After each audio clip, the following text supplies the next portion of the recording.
Hi welcome to Swiss cookings. இன்றைக்கி Ambur style mushroom biryani எப்படி செய்யுதுன்னு பார்க்கலாமா? அதுக்கு ஒரு பவுலில் ஒரு 10 வரமிளகா ஒரு ½ hour நல்லா ஊற வச்சு மிக்ஸி ஜாரில் போட்டு நல்லா ஃபைன் பேஸ்ட்டாக அரைச்சிக்கோங்க.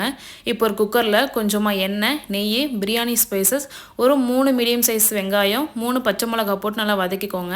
வெங்காயம் நல்லா வதங்கினோடனே இஞ்சி பூண்டு பேஸ்ட், அரைச்ச வரமிளகா பேஸ்ட்டையும் சேர்த்து நல்லா வதக்கிக்கோங்க. 2 மீடியம் சைஸ் தக்காளி, கொஞ்சமாக உப்பு, அரை ஸ்பூன் மஞ்சள்தூள் போட்டு இதையும் நல்லா வதக்கிக்கலாம். இப்போ ஒரு கைப்பிடி அளவு கொத்தமல்லியும் புதினாவும் சேர்த்துட்டு ஒரு 3 ஸ்பூன் தயிர் சேர்த்து நல்லா வதக்கிக்கோங்க. இது கூட க்ளீன் பண்ணி வச்சுருந்த மஷ்ரூமையும் சேர்த்து நல்லா வதக்கிக்கோங்க. மஷ்ரூம் நல்லா வதங்கி வந்தோடனே 2 டம்ளர் ரைஸுக்கு 4 டம்ளர் தண்ணி ஆட் பண்ணியிருக்கேன். தண்ணி ஆட் பண்ணிவிட்டு ஒரு 5 மினிட்ஸ் நல்லா கொதிக்க வச்சுக்கோங்க. தண்ணி நல்லா கொதித்து வந்தோடனே நான் ஊற வச்சுருந்த சீரக சம்பா ரைஸை இதோட சேர்த்து நல்லா கலந்து விட்டுக்கோங்க.